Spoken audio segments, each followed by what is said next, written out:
Hey everybody, this is my response video to Prager University's Is Capitalism Moral?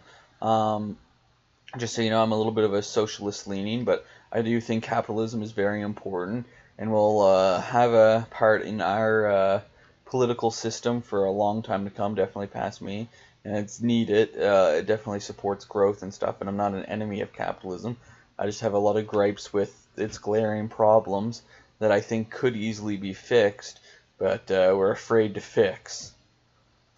Many people believe that free market capitalism is selfish, even immoral. I do think it's selfish, and I don't really know about immoral. That would depend. They say it's about greed, about hunger for money and power, that it helps the rich and hurts the poor. It is about greed. I don't know about a hunger for money, but it is about the distribution of power. It can help the rich, and it does often hurt the poor. They're wrong. The free market is not only economically superior, it is morally superior. I think it's economically superior. I don't think I can dispute that. Morally superior, I think I would disagree a little bit on that, but currently, right now, it's the best system we know of, and obviously countries aren't willing to just test different systems because it could really hurt your people. But until we have to have a need to innovate our system, then right now I think the way it is the best way compared to the other options we see currently in the world or have seen.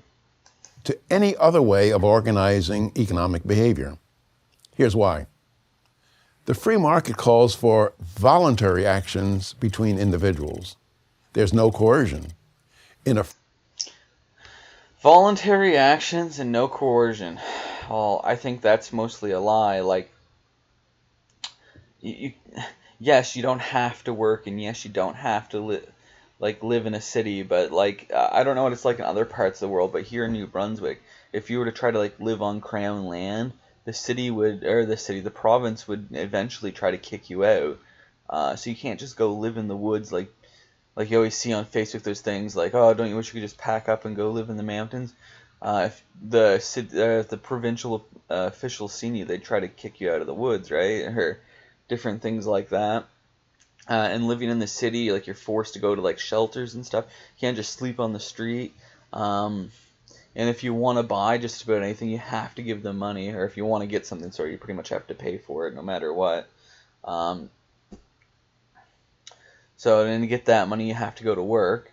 And maybe you could live as a bum and live off the street just as by yourself. But if you have a family or something like that, then you're forced to have to go to work. It's not really voluntary. You got to do your duty. I mean, I guess you don't have to, but it's still you're not going to live a good life. And I definitely think that's coercion in itself, all those things. As well as you could say, well, we got subsidy programs and other things to help those people out that have families or whatnot.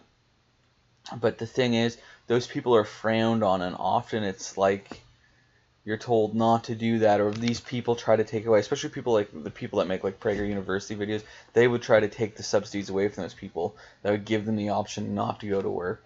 If you didn't want to work and you want to lay home all day, well, you're going to be punished for it, so it's not really a choice, and you are being coerced out of that life. You know what I mean? Not that I support people laying around doing nothing all day taking government money, but I'm saying don't pretend we live in this voluntary world. We do have choices, but it's not voluntary. There's not a voluntary choice and just not be part of the free market. We have to be part of it. Free market, if I want something from you, I have to do something for you. Mm-hmm. Let's say I mow your lawn, and you pay me $20.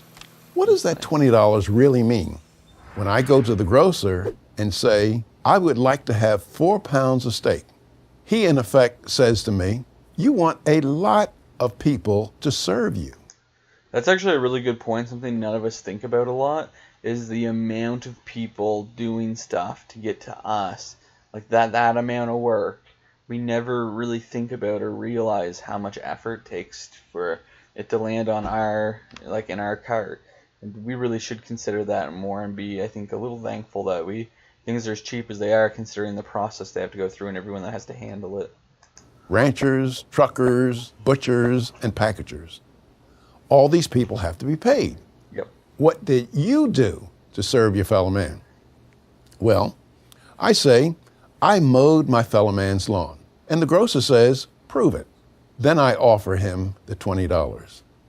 Think of the money that you've earned as a certificate of performance. Okay. It's not a certificate of performance. It's more like a certificate of power. There's people that get money from just their parents are rich or something. Like, they didn't perform anything. What was their performance? Existing? No, it's a performance of power. And there's CEOs at the top of the branch, or other rich people, you know what I mean? Like, they basically screw up people's money all day long, or like wreck businesses, but it doesn't affect them. They still stay rich because of their positions. And other situations like that, it's not a certificate of performance. It's a certificate of power. Money is just a distribution of power. It's like an agreed upon amount of power that people have.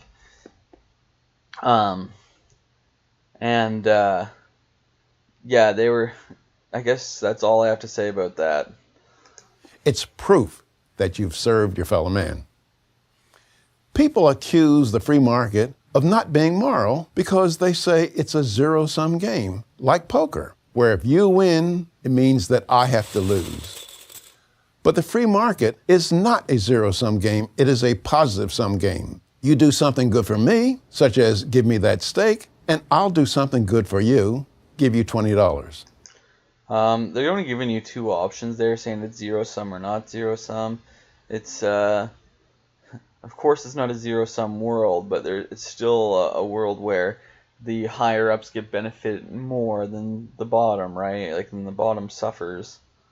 It's kind of like perpetually kept at that stage. As long as the rich get richer, they don't care what happens to the bottom. I'm better off because I value the steak more than I value the $20. And the grocer is better off because he valued the $20 more than he valued the steak. That's kind of dependent, like saying the value. Like, you might value the $20 and think it's worth two steaks, but if you can only get one steak for $20, you're gonna have to just deal with it. It's like, if you don't have any choice, like, it's just what it is. Like, right now, if I wanted to buy a thing of beef, it would be about, I don't know, a little less than $8.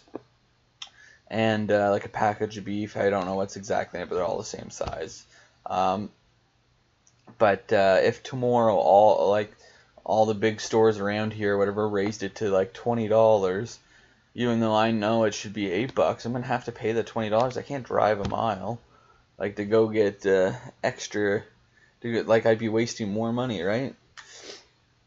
They're just presenting it here as like this thing, like, oh, whatever they list it for is what you're going to pay for it. And they say, well, you can go to a different store. Well, if you have a situation like a business running other businesses out of the situation, if they end up monopolizing or almost monopolizing, they can put whatever price they want on it, right? We both win. Ironically, it's the government, not the free market, that creates zero-sum games in our economy. If you use the government to get a food stamp, a farm subsidy, or a business bailout, you will benefit, but at the expense of your fellow citizens. I don't see the government's interactions in the regards they give as examples here as hurting the economy. What they're doing is they're taking from the people that benefit the most and making sure there's less losers, like to help minimize the bottom's damage.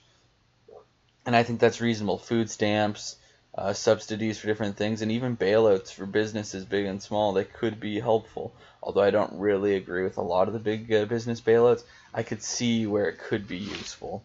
And I think I'll mention it later, but to mention on some of these things, like, let's say 99% of people that use food stamps abuse the system. I don't think it's anywhere near that, but let's just to say that. And then there's one person that needs the food stamps to feed their family. Are you going to take away all the food stamp options from them just just because others abuse it and you're going to let that family starve, I think that's immoral. So that would make capitalism immoral if you're trying to get rid of the food stamp part too. Like, yeah. Isn't it more moral to require that people serve their fellow man in order to have a claim on what he produces? I agree that everyone should serve their fellow man. I mean, I volunteer and have volunteered pretty regularly my whole life. I think more people need to volunteer. But the way you're implying serving, you're serving through work. I know people that work really hard and make good money, but they would never volunteer. And they'd be like, why would I want to help anyone else? I don't work for free. I'm just out to get my own. That doesn't seem very good to me. It doesn't seem like you're serving your fellow man. Rather than not serve others and still have a claim. But a lot of people ask, what about giant corporations? Don't they have too much power over our lives? Not in a free market, because in a free market, we, the people, decide the fate of companies who want our business. Free market capitalism will punish a corporation that does not satisfy customers or fails to use resources efficiently. I guess I have a story to tell here a little bit. I live in Fredericton, New Brunswick, for anyone that doesn't know. But so we have 2 Walmarts in Fredericton. And when they became supermarkets or whatever, what are they called? Walmart supercenters, when they changed to that, they destroyed the supermarket industry here in Fredericton, or they made it hard. Like, though prices of things did lower across stores a little bit, but what's essentially happening is it's forcing a couple grocery stores had to close, and then there's other grocery stores that are making far less money. Like, I spoke to the St. Mary's about it once, and they said, like, since Walmart became a supercenter, they're not profiting off the supermarket anymore. They profit off other areas other areas in their that they have, because they have a few businesses next to their supermarket, and they use that to keep their supermarket afloat. So, I mean, like, Walmart can come in and put a lot cheaper prices because they can get access to cheaper prices outside of our country, and then of course they can afford to lower some items to unreasonable levels, just to try to, like, help fight the market or fight their competition.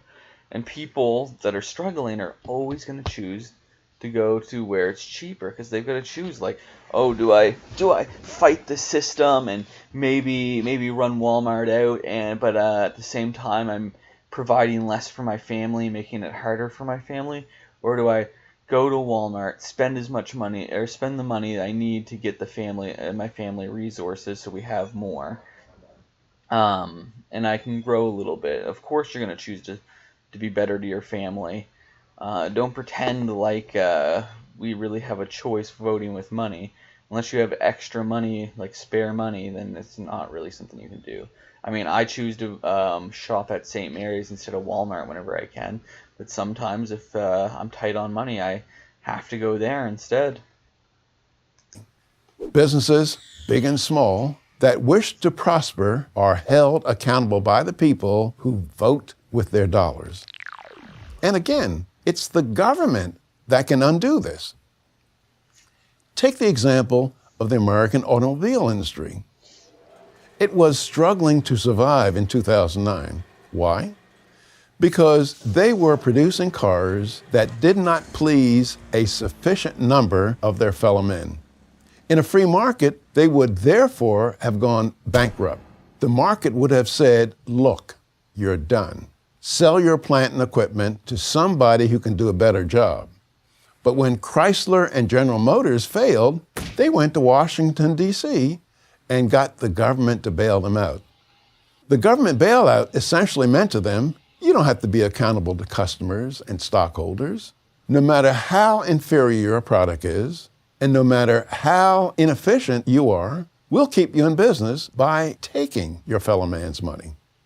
When the government interferes in this way, it takes the power away from the people and rewards companies that couldn't compete successfully in the marketplace. Okay, I think they're looking at this in a very small-minded way. Like, I don't know the whole Chrysler thing and stuff like that very well. That's in the States. And I definitely think big businesses probably do abuse this quite a bit. I don't really know the statistics or if they do, but I suspect they do abuse it. But this is a bigger game at play the government's playing, right? Like it's a, I don't know what the term would be, like geopolitical thing or whatever. Like it's a political thing for sure. Like they need to have U.S. based businesses, or here in Canada, we need Canadian based businesses to do as well as possible without falling through, because it gives us influence, not just in our own nation, but outside if they can reach outside of our nation. Um, and there's definitely a sign of power in a country if your own home brand's doing well. So yes, it costs more, but it's to actually keep this whole strength of the country stronger in one form or another, right? Like, and it's not always that easy. Like, I don't know. I think they're just having a really shallow look on this, like saying the bailouts are bad. Um, like I said, I don't agree with all the bailouts they've done, and probably most of them are bad. But in some situations, I think something like that's important. Like if they're your only two companies in the whole country that produce cars, then they're going to want to keep that influence alive, right? They don't want that to fall through. That may work out very well for politicians, big unions, and corporate officers, but it seldom does for the taxpayer. That's I'm confused about how the big unions put in there. I just felt like they threw that in there to hate unions. I'm part of a union myself. I definitely see a lot of flaws in unions, but the unions do encourage a better lifestyle for the worker. Um, Most of the problems are outside of the workers' issues, but since the system is so unbalanced right now, I support the unions. If things in the capitalist world improved and there wasn't as much support needed for the workers, I definitely think we should get rid of unions. But right now, I think unions are a good thing. why a free market system can only work if there is limited government. Limited government means you and I decide which businesses survive. That's the America that our founding fathers envisioned. I don't know so much about that. I don't think they could envision anything really we had today. Too far away, and so many things have changed. I think back then it was probably easier to prevent stuff like a huge company like Walmart coming in to a country mile and like move miles away. Like I don't know if I guess like there's the East Indies Company or whatever had a really huge business across nations, but they still couldn't compete in every corner like a Walmart can today. A limited government that has only a few specifically mentioned or enumerated powers that are listed in Article 1, Section 8 of the United States Constitution. It's this brilliant limited government notion that produced the wealthiest nation in history. I'd like to point out that I don't know much about U.S. history, but I think the reason why there was limited like saying of what the federal government should have power over is because they imagined the federal government was a protector of smaller governments or smaller countries that they call states. Like I know it's all one country, but I think the intention was they were all going to be their own countries just under a union for defense. And so each state should have its own ability to allot as much power, as little power as it wants to its government. And that's kind of how the states runs today, even though they're not their own countries. It's still kind of perceived the system the states like, so to my understanding what they wanted or intended, was each state has the power to decide how much power should a state have. So I guess that's a totally different conversation other than capitalism, if you ask me. In a free market, the ambition and the voluntary effort of citizens, not the government, drives the economy. That is, people, to the best of their ability, shaping their own destiny. Sounds pretty moral to me. I'm Walter Williams of George Mason University for Prager University. Yeah. Don't know what to say with my final thoughts. He has a nice voice. That guy has a really nice voice. I don't know, does that sound weird to say?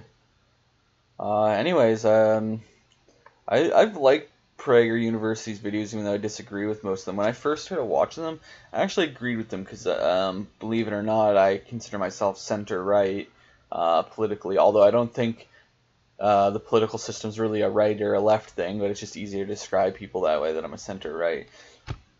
But so I agree with a lot of their videos, or agree with portions of their videos, but like it's just I find they're like trying to deceive people in most of their videos. It's not really so much in this one they're trying to deceive people. This one just seems to be mostly a political thing, but there's been a few of their videos I've seen where they try to outright deceive you. But yeah. Anyways, thanks for watching this. I'd be happy if you like or subscribe, or I don't know, watch another one of my videos, even though I have pretty poor videos. I'm hoping to increase my quality over time. I just like to talk, and I like to make videos even though they're not good. I just pretend I'm famous to myself. Anyways, have a good day, everybody.